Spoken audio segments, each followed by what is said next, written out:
আমার স্বামীর চরিত্রের দোষ প্রথম যখন আমার চোখে পড়ে তখন আমি 2 সন্তানের মা।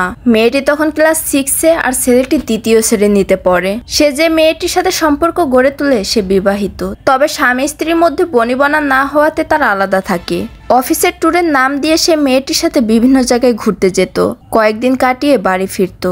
আমি এর প্রতিবাদ করলে সে আমার চুলের মুঠি ধরে বলতো, কোনো কথা শুনতে চাই না, একদম চুপ। আমি কি করি না করি তা আমার ব্যাপার, তুই একদম নাক গলাবি না। আমি বললাম, এটা শুধু তোমার ব্যাপার হতে পারে না, এর সাথে জড়িত আছে আমি এবং আমাদের ছেলে মেয়েরা। তোর যদি ভালো না লাগে ঘর থেকে বেরিয়ে যাবি, কিন্তু আমার ঘরে থাকলে কোনো অশান্তি করতে পারবি না, চুপচাপ থাকবি। আর গোপন সম্পর্কটা আমি জানতে পেরেছি, এটা বোঝার পর ও নিজেকে শুধরে না নিয়ে আরো বেপরোয়া হয়ে উঠলো।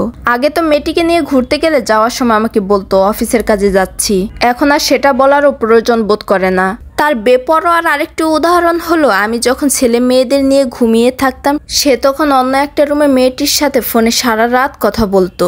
আমি গোটা রাত বিছানায় শুয়ে ওর কথা, হাসি চাপা আওয়াজ শুনতাম। এভাবে কতদিন সহ্য করা যায়? একদিন মাঝরাতে ওর রুমে ঢুকে ওর হাত থেকে ফোনটা কেড়ে নিয়ে মেঝেতে ছুঁড়ে মেরে বললাম, বন্ধ করো এসব নোংরামি, মেয়েটা বড় হচ্ছে, সে এখন বুঝতে পারছে তোমার অসভ্যতা। জবাবে সে পাগলের মতো রেগে গিয়ে বিছানা থেকে নেমে আমাকে নির্মমভাবে মারতে শুরু করলো। থাপ্পড় ঘুষির পর সে আলনা থেকে বেল্ট নিয়ে আমাকে পেটাতে লাগলো আর মুখে বলতে লাগলো, তোর এত বড় সাহস, তুই আমাকে বাধা দিস, তোকে আজ মেরেই ফেলবো। আমার আর্তনাদ শুনে ছেলেমেয়েরা ঘুম থেকে উঠে আমাকে বাঁচাতে এলে সে রুমের দরজা বন্ধ করে দিল। আর আমার শাশুড়ি আমাকে বাঁচানোর কোনো প্রয়োজন বোধ করলেন না, তিনি তার রুম থেকে বের পর্যন্ত হলেন না, অথচ তিনি চাইলে তার ছেলেকে থামাতে পারতেন। সে রাতের পর থেকে আমার স্বামীর অত্যাচার বেড়ে গেল, সে প্রতিদিন রাতে আমাকে মারতে লাগলো। এক সময় ওর মার থেকে বাঁচার জন্য ও বাড়িতে এলে আমি বাথরুমে ঢুকে দরজা লাগিয়ে দিতাম এবং মেয়েটির সাথে কথা বলা শেষ করে ভোরের দিকে ও যখন ঘুমাতো আমি তখন বাথরুম থেকে বের হতাম। এভাবে দিনের পর দিন না ঘুমানোর ফলে আমি ইনসমনিয়া রোগে আক্রান্ত হলাম। সে সমস্যাটি আমার এখনো আছে।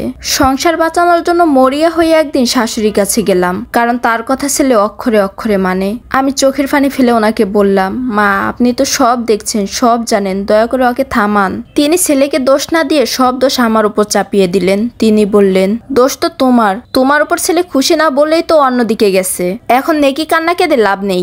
আপনি আমাকে বলুন ঘরের কোন কাজটা করতে আমি অবহেলা করেছি? দোষটা কার সেটা আপনার চোখে না পড়ার কথা নয়, সবই তো দেখতে পাচ্ছেন। তার মানে বলতে চাইছো আমার ছেলের চরিত্র খারাপ? তার মানে আমি ওকে মানুষ করে গড়ে তুলতে পারিনি? তাহলে সব দোষ আমার, নিজের দোষ আমার উপর চাপাচ্ছ? মা আমি এসব বলছি না, আমি শুধু বলছি ওকে আপনি থামান। আমার কথা না হয় বাদ দিলেন, কিন্তু আপনার ছেলের সন্তানদের কথা অন্তত ভাবেন। আপনি চাইলে ওকে আটকাতে পারবেন, ও আপনার কথা শুনে আপনাকে মানে। আমার শাশুড়ি আমার কথা পাত্তা দিলেন না, তিনি স্পষ্ট ভাষায় বললেন, তোমার এসব ভেজর ভেজর শুনতে আমার একদম ইচ্ছা করছে না।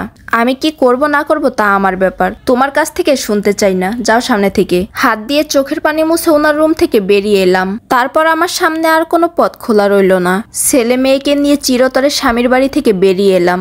আমি ছেলে মেয়েকে নিয়ে স্বামীর বাড়ি থেকে চলে আসাতে আমার বাবা মা ভাইয়েরা কেউ খুশি হয়নি। তাদের কথা হলো প্রত্যেক সংসারে এমন টুকিটাকি ঝামেলা হয়েই থাকে, এসব মানিয়ে নিতে হয়। এভাবে হুট করে স্বামীর ঘর থেকে বেরিয়ে আসা ঠিক না। আমি যতই তাদের বোঝানোর চেষ্টা করছি আমার স্বামীর ভয়াবহতার কথা এবং আমার শাশুড়ির অসহযোগিতার কথা, তারা আমার কথার গুরুত্ব দেয়নি। তাদের কথা একটাই, এমন টুকিটাকি ঝামেলা সব সংসারেই হয়ে থাকে, এসবকে এত বড় করে দেখার কিছু নেই। আমার বাবা মা ভাইয়েরা আমার পরিস্থিতি বুঝতে না চেয়ে কিংবা বুঝেও না বোঝার ভান করে, যেহেতু আমাদের 3 জনের খরচ এখন তাদের বহন করতে হবে। তারা আমাকে স্বামীর বাড়ি ফেরত পাঠানোর নানা রকম চেষ্টা করে, কিন্তু আমার অনর অবস্থানের কারণে তারা একসময় ক্ষান্ত হলো। কিন্তু তারা আকার ইঙ্গিতে বুঝিয়ে দিল আমি যদিও এখানে থাকতে পারবো, কিন্তু আমার এবং ছেলে মেয়েদের খরচ আমাকেই বহন করতে হবে, তারা তেমন কিছু করতে পারবে না। এই সম্পূর্ণ ঘটনাটি একটা আপুর জীবনে থেকে নেওয়া। যদি আপনাদের ভালোবাসা পাই তাহলে খুব শীঘ্রই দ্বিতীয় পার্ট দিব।